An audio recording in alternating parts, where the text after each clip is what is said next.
Graça e paz, queridos amigos, queridos irmãos. Vamos lá para mais uma Academia Bíblica, e nessa Academia Bíblica eu quero falar com vocês sobre a história da igreja cristã na Terra. Na realidade, às vezes nós falamos que nós somos a Igreja de Jesus, nós nos intitulamos como isso, nós fazemos parte de uma comunidade, mas não sabemos de onde viemos, como viemos, por que somos igreja, quando que isso aconteceu, quem que planejou isso, e nós vamos tocando o barco. A intenção dessa aula é tratar com você e te explicar por que você é igreja, que autoridade você tem para ser igreja, quando isso aconteceu. E para isso nós vamos, no nosso primeiro episódio, no nosso primeiro capítulo, estudar os grandes períodos da igreja, que na realidade são divididos em 4. Nós vamos falar sobre a origem da igreja, a fundação da igreja, o nascimento da igreja e a plenitude do tempo. Antes eu quero orientar você, quero sugerir a leitura de alguns livros dos quais eu baseei esse estudo para passar para vocês. Um deles é o de Orlando Bower, que é Os Heróis da Fé, um livro muito bom, muito bacana. Você vai conhecer muita coisa a respeito da história da igreja, seus componentes, as pessoas que fizeram parte disso. Nós temos também Os Mártires do Coliseu, do Haley, o livro dos Mártires, que também é muito bom, de John Fox, a História Eclesiástica de Eusébio de Cesareia, e nós temos a História Ilustrada do Cristianismo, de Justo Gonzalez. É uma coleção muito boa, que nos ajuda a entender muito bem os tempos, os períodos da igreja. Mas, bem, vamos lá. Primeiramente, eu quero falar com vocês sobre a origem da igreja. A igreja de Cristo, ela sempre existiu na mente e no coração de Deus. Desde antes da fundação do universo, eu poderia afirmar para você que ela já é existente no pensamento do Pai como um plano que agregaria o seu povo e que faria com que o evangelho, ou a forma de ser perdoada e voltássemos a presenciar a eternidade, ela existisse. Em Efésios 1, de 3 a 5, Paulo vai dizer o seguinte: Bendito Deus e Pai do nosso Senhor Jesus Cristo, o qual nos abençoou com todas as bênçãos espirituais nos lugares celestiais em Cristo, como também nos elegeu nele antes da fundação do mundo, para que fôssemos santos e irrepreensíveis diante dele em amor. Ele nos predestinou para filhos de adoção por Jesus Cristo para si mesmo, segundo o beneplácito da sua vontade. É interessante porque esses textos mostram teologicamente Paulo dizendo que nós já éramos pessoas separadas para ser a igreja, ou seja, a igreja já acontecia nos planos de Deus.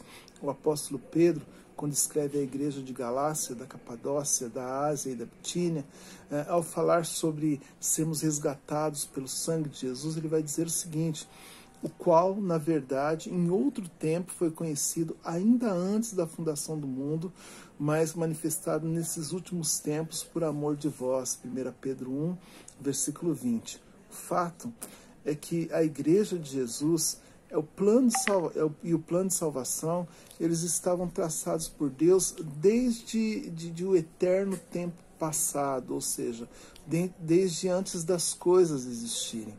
Se nós formos observar, quando acontece a situação do pecado envolvendo o homem e a mulher na criação do mundo, quando o homem peca e se torna aquele que foi destituído da glória de Deus, quando ele se separa de Deus, ele sai do paraíso, nós vamos observar que Deus já tinha um plano que envolvia a salvação e envolvia a eternidade do ser humano ao seu lado.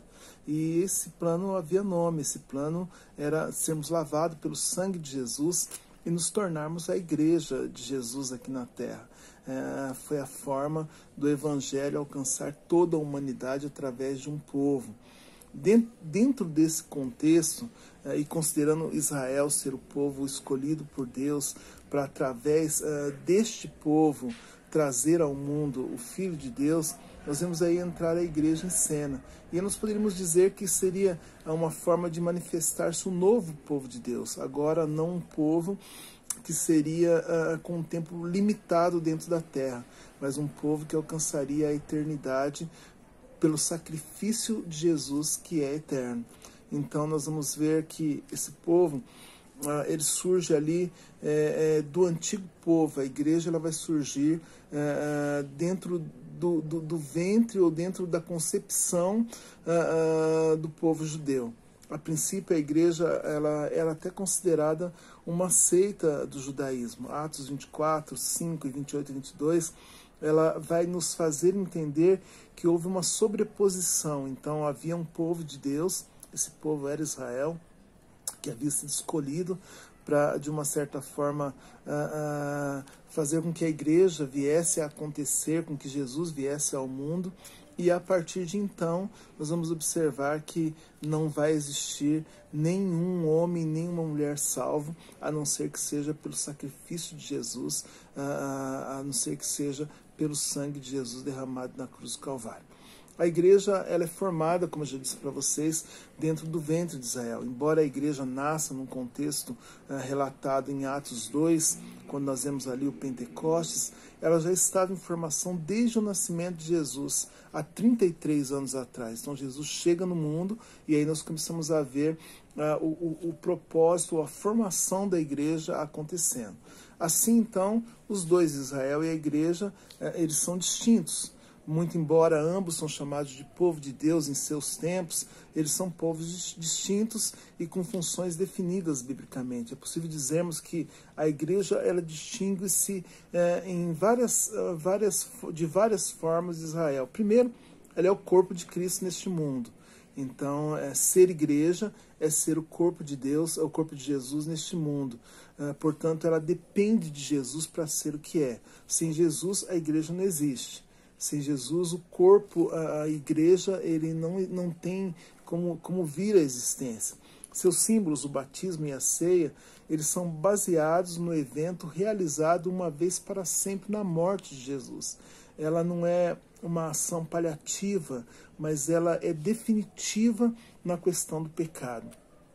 Então, o sacrifício de Jesus não é um sacrifício que tenha que ser feito consecutivamente, igual acontecia ali entre o povo judaico, que ao pecar tinha que sacrificar um animal para que o pecado fosse perdoado. Quando nós vemos o sacrifício de Jesus e aí o surgimento então da igreja, nós vamos observar com muita clareza que esse sacrifício ele é eterno, é de uma vez por todos e de uma vez para todos. Ou seja, para um homem ser salvo, para uma mulher ser salvo, é necessário que ele aceite, ou que no mínimo ele considere, vamos dizer assim, ele reconheça que o sacrifício de Jesus ele pode salvá-lo. E assim o tenha como Salvador e torne-se igreja dele aqui na terra. De uma certa forma, nós vamos observar uma certa justiça de Deus prevalecendo no meio disso, porque agora o sacrifício ele é feito de uma forma universal. Ele não acontece apenas para um povo, ele acontece para todos. Ele não depende de cultura, ele não depende de raça, ele não depende se é homem ou se é mulher. Ele simplesmente acontece para aquele que, de uma certa forma, aceita Jesus como seu Salvador, deixa o pecado e se rende a Jesus. Essa é a colocação bíblica para a formação, para fazer parte da igreja. Ela não é dependente de um povo, mas todos os povos podem encontrar a salvação sendo pela graça e se rendendo e sendo justificado pela fé, se tornando a igreja de Jesus. Em uma ordem lógica, podemos admitir que Deus fundou a igreja, Jesus Cristo formou a igreja e o Espírito Santo ele confirmou a igreja e até os dias de hoje ele acompanha a igreja e ele trata a igreja, ele direciona a igreja. Nós podemos então entender a origem da igreja como sendo um projeto no coração de Deus, a formação pelo ministério de Jesus Cristo e a confirmação no dia de Pentecostes pelo poderoso derramamento do Espírito Santo. Então a igreja ela vai acontecer nesse âmbito, ela vai ser tratada nesse período e dessa forma. Entendido isso, nós podemos passar para o segundo grande período da história da igreja, que é a fundação da igreja. Nós já falamos sobre a origem da igreja, vamos falar ainda sobre o nascimento da igreja e a plenitude do tempo onde isso acontece, mas agora nós vamos falar sobre a fundação da igreja. Em Éfeso 3, o apóstolo Paulo fala sobre a graça e o ministério de Jesus, relativando isso à fundação da igreja. Ele diz o seguinte: como me foi dado esse ministério manifestado pela revelação, como antes um pouco vos escrevi, Por isso, quando ledes, podeis perceber a minha compreensão do ministério de Cristo, no qual, noutros séculos, não foi manifestado aos filhos dos homens, como agora tem sido revelado pelo Espírito aos santos apóstolos e aos profetas, a saber que os gentios são co-herdeiro e de um mesmo corpo e participante da promessa de Cristo pelo Evangelho, do qual fui feito ministro, pelo dom da graça de Deus, que me foi dado segundo a operação do seu poder. A mim, o mínimo de todos os santos, me foi dado esta graça de anunciar entre os gentios, por meio do Evangelho, as riquezas incompreensíveis de Cristo. E agora observem bem, e demonstrar a todos qual seja a comunhão do mistério que desde os séculos esteve oculto em Deus, que tudo criou por meio de Jesus Cristo, para que agora, pela Igreja, a multiforme sabedoria de Deus seja conhecida dos principados e potestades nos céus. Então, a Igreja, que antes era um mistério oculto em Deus, ela fora revelada em Cristo, tornando-se o segredo de Deus e conhecido aos homens. Aqui a expressão oculta em Deus indica que a Igreja esteve sempre na mente de Deus e vindo a ser conhecida, ou seja, fundada pelo ministério terreno de Jesus e pelo Espírito Santo. É propício também dizermos que a Igreja de Cristo começou a formar-se e a revelar-se no tempo quando João Batista disse: eis o Cordeiro de Deus que tira o pecado do mundo, lá em João 1, versículo 26. Porém, chega um momento em que nós podemos discriminar como um dos grandes momentos da Igreja, que é o momento do nascimento da Igreja. Nós falamos sobre a origem da Igreja, sobre a fundação, mas o momento do nascimento da Igreja, ele é algo maravilhoso a ser estudado. A Igreja de Jesus, ela iniciou sua história como um movimento de âmbito mundial no dia de Pentecostes. Então, muitos já conhecem a história de Pentecostes, registrados ali em Atos dos Apóstolos, logo no início. Atos 2 vai falar muito sobre isso. E naquele momento, o mundo conhecido ele se reunia num lugar, que era a festa de Pentecostes. E ali Deus usou aquele momento para que a Igreja viesse a nascer, para que ela viesse à existência de uma forma que o mundo a percebesse. Aproximadamente 50 dias após a ressurreição de Jesus e 10 dias depois da ascensão de Jesus Cristo, o fato aconteceu, o momento era propício. Alguns acontecimentos são importantes relatar nesse período. Primeiro, na manhã do dia de Pentecostes, aproximadamente 120 dos seguidores de Jesus estavam orando junto. Havia uma cobertura de oração. Naquele momento, foi possível se enxergar a língua como chamas de fogo sobre aquele povo. E eles também falaram em outras línguas. Foi algo muito propício que nós não podemos negar. Dentro disso, houve o que nós poderíamos chamar de o tríplice efeito do Pentecostes, interpretado por 3 fatos. O primeiro deles, a iluminação da mente dos discípulos quanto ao propósito de Deus em Cristo Jesus. Eles passaram a ser iluminados ou compreenderem aquilo.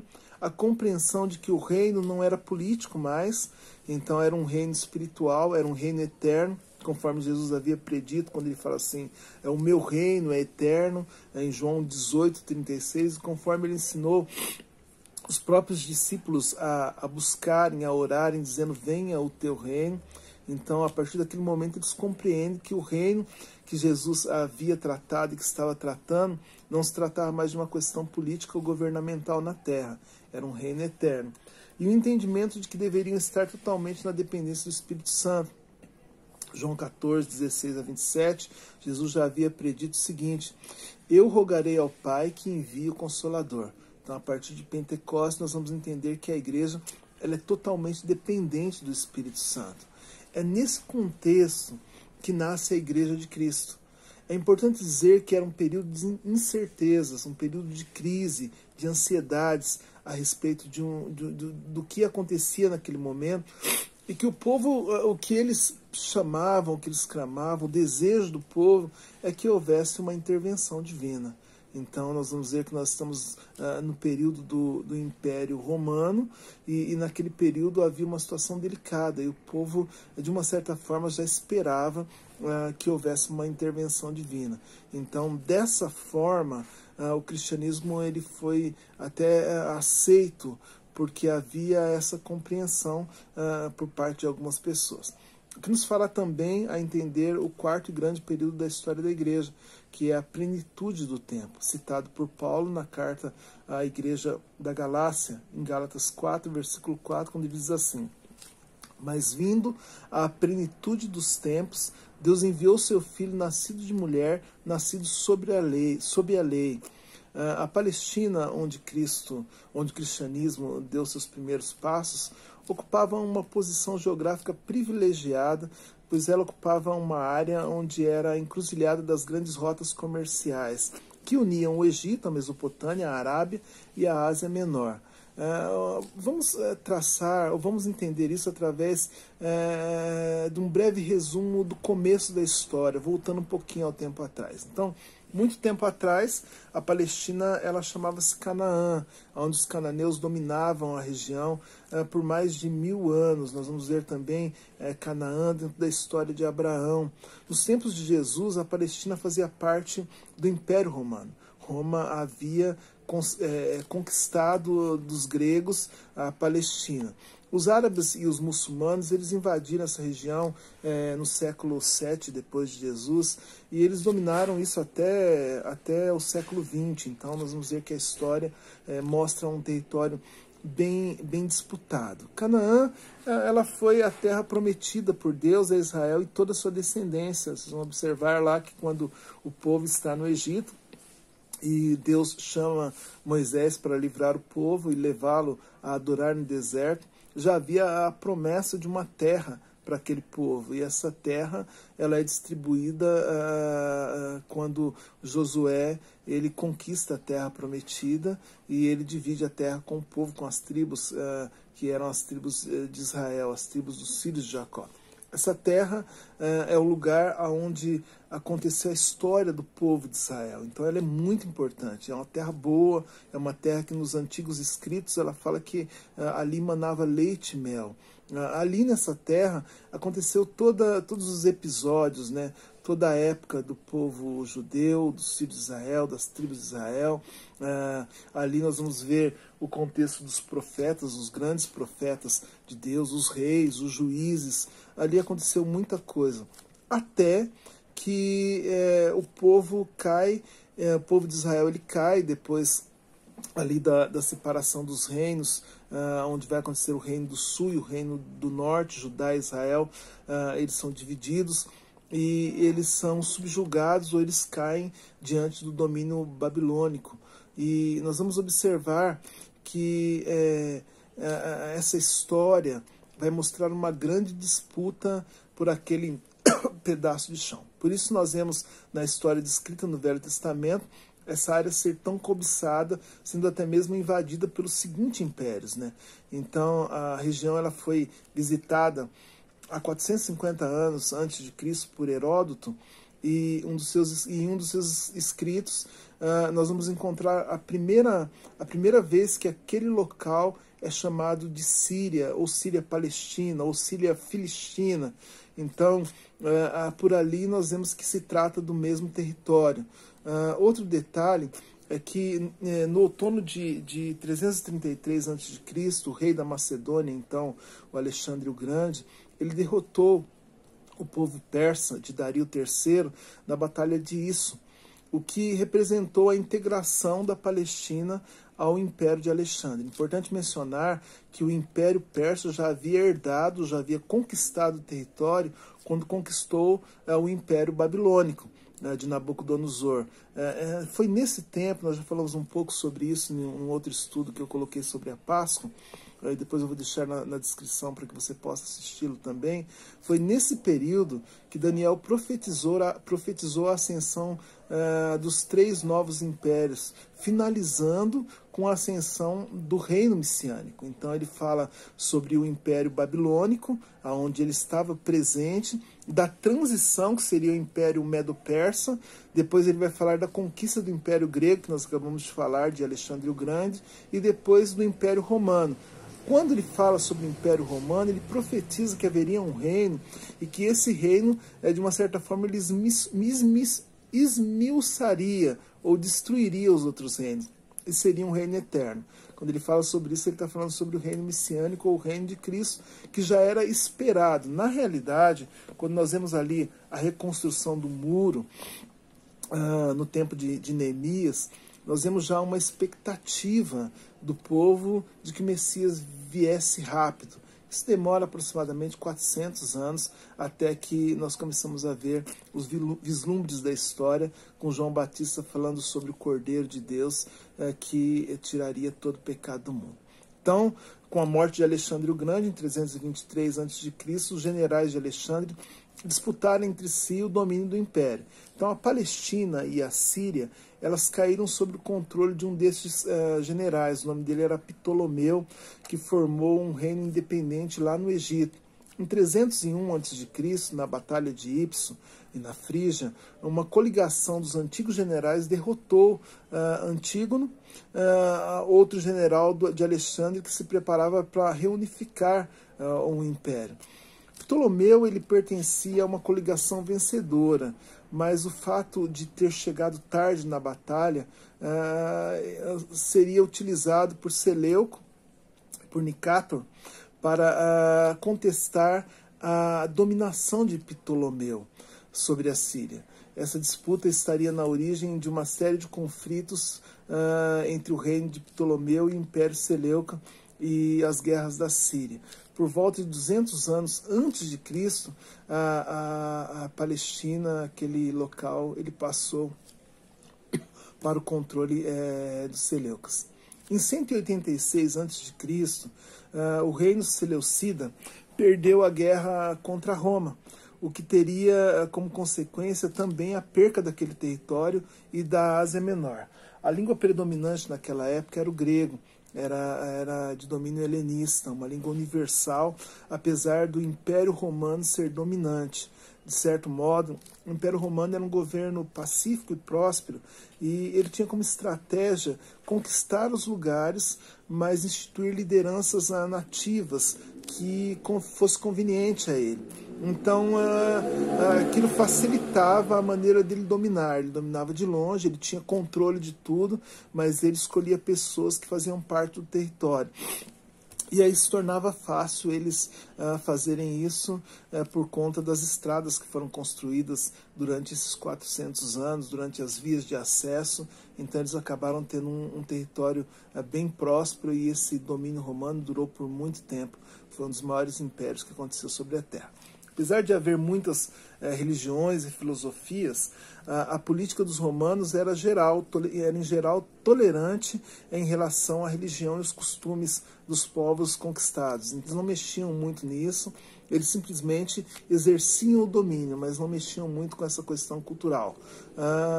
Então, quando nós observamos a chegada de Jesus, a entrada de Jesus, a dispensação dos tempos, nós vamos entender que já havia 400 anos de silêncio profético e o povo estava desejoso de uma intervenção divina diante da situação. Havia uma crise naquele momento, e não era apenas uma crise política, ela era e nem uma crise social. Havia uma crise espiritual e uma expectativa de que Deus intervisse com a vinda do Messias. Então Jesus, ele era esperado. Pode ser que ele não seja aceito naquele período, mas ele era esperado.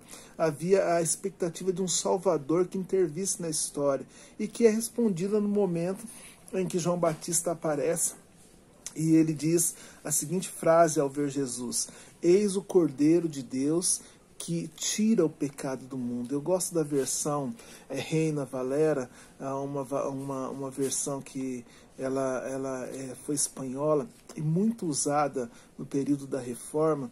Ela é de 1960, a versão que eu vou ler para vocês, porque ela traz um verbete que me chama muita atenção quando os tradutores traduzem da seguinte forma: Re aqui é Cordeiro de Deus que quita o pecado do mundo.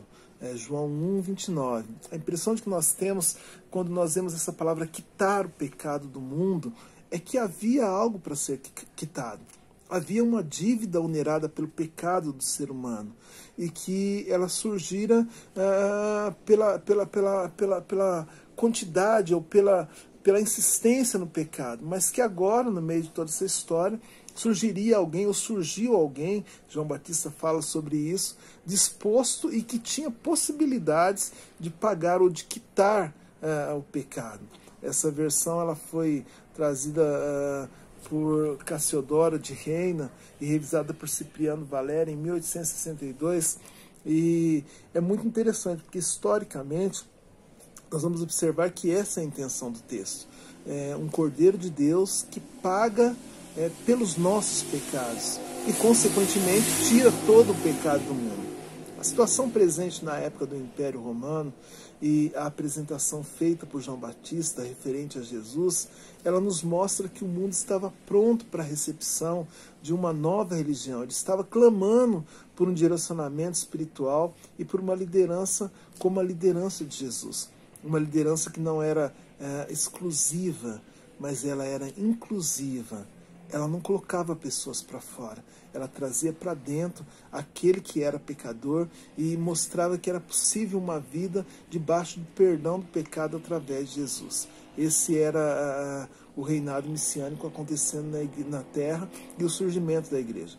É exatamente nesse contexto que nós vemos cumprir a plenitude do tempo citada pelo apóstolo Paulo, a carta dos Gálatas, quais a terra recebia o Filho de Deus para a instituição do seu reinado, do reinado messiânico. O reino de Jesus envolvia diretamente a fundação da igreja e a ascensão de Jesus entre o povo. Jesus nasceu dentro daquilo que nós conhecemos como a plenitude do tempo, ou seja, o tempo certo para ele estar aqui. Não era um tempo que ele estava atrasado, ou que o povo estivesse esperando há muito tempo, e nem veio antes da hora. O tempo era aquele, era o tempo propício que Paulo cita em Gálatas 4, capítulo 4 e 5. Posteriormente a isso, nós vamos ver a igreja respondendo às ansiedades da época com a revelação de Deus em Jesus, e como que isso rapidamente envolveu os impérios. Nós vamos ver ali em Atos dos Apóstolos, vai ser um tema que nós vamos estudar bastante na próxima aula, que o povo, de uma certa forma, ele sabia que se tornar cristão era, de uma certa forma, assinar o atestado de morte, porque as pessoas eram levadas para o escárnio no Coliseu. Mas mesmo assim, a Bíblia diz que as pessoas queriam, elas viam, elas caíam na graça, elas olhavam aquele acontecimento e queriam ser igreja. Aquilo representava uma esperança para aquele povo. O próprio apóstolo Pedro, ele vai tratar esse assunto dizendo que Jesus nos regenerou para uma viva esperança mediante a sua ressurreição. A plenitude do tempo não quer dizer que o mundo estivesse pronto a se tornar cristão, mas quer dizer que nos desígnios de Deus havia chegado o momento de enviar o seu Filho ao mundo. Então, nós concluímos o seguinte, que entender a história da igreja, que eu e você fazemos parte, é entender que Deus não apenas é o Deus da igreja, mas Deus é o Deus da história, o Deus do universo, o Deus de todas as coisas. É entender que Jesus é a encarnação desse Deus, esse Deus que escreveu a história dele com o ser humano, do qual a igreja faz parte, e que sem ele, nada do que foi feito se fez. Sem Jesus, nada do que foi feito se fez. A igreja é um plano de Jesus, a igreja é um plano de Deus. A história de Deus é a história da qual a igreja faz parte. Então nós, como igreja, fazemos parte dos planos de Deus para que o ser humano fosse salvo. Deus estabelece um plano de salvação do qual nós, igreja, fazemos parte. Por isso é importante entendermos que Deus ele não está alheio à história dele. Ele não nos abandona, ele não abandona a humanidade diante da história. O momento que nós estamos passando agora não é um fato isolado na história de Deus. Ele tem o controle da história. Ele não falha, ele não mente em suas promessas. Às vezes as pessoas olham, essa semana mesmo eu ouvi um rapaz questionando comigo, ele dizendo que um dos amigos dele perguntou assim, será que Deus esqueceu da gente? E a resposta é que Deus não esqueceu da gente. Ele não perdeu o domínio da história. Deus ele está presente.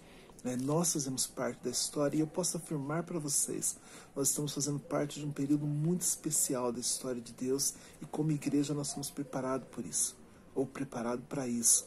Deus não apenas tem tido cuidado da igreja, mas junto a isso, Deus tem controlado tudo que há no universo. É muito interessante pensar isso, porque Deus ele sonhou a igreja antes da fundação do mundo. E ele já havia planejado um momento, inclusive, pelo qual nós estamos passando como igreja.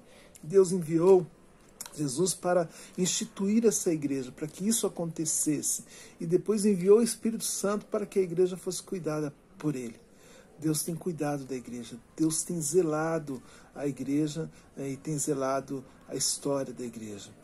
Nosso próximo encontro, nós falaremos sobre a igreja de Atos dos Apóstolos. A igreja primitiva, aquela igreja que foi criada daquela forma, aquela igreja raiz, né? Nós vamos falar sobre a igreja apostólica. E eu quero desafiar você essa semana a ler o livro de Atos dos Apóstolos. Vai ser muito interessante, vai cooperar muito para o seu entendimento, para entender a história da igreja, da qual nós vamos conversar durante a próxima aula. Nós fazemos parte dessa igreja. Nós somos a herança de já mais de 2000 anos que ela existe. E nós precisamos saber que Deus não está alheio a ela. Deus realmente tem cuidado de cada um de nós. Então, só para revisar, Deus sonhou a igreja dele, sonhou comigo, com você. Jesus instituiu a igreja dele. Quando Jesus olha para Pedro e fala assim que nós somos a igreja, que as portas do inferno não prevaleceriam contra nós, ele está falando assim, olha, eu estou aqui instituindo um projeto que não é uma coisa falha, é algo muito firme, é algo eterno. E o Espírito Santo tem conduzido essa igreja durante mais de 2000 anos e tem nos feito ser a igreja de Deus na terra e fazer parte da história desse Deus maravilhoso, é um privilégio. Que Deus te abençoe, até a próxima aula.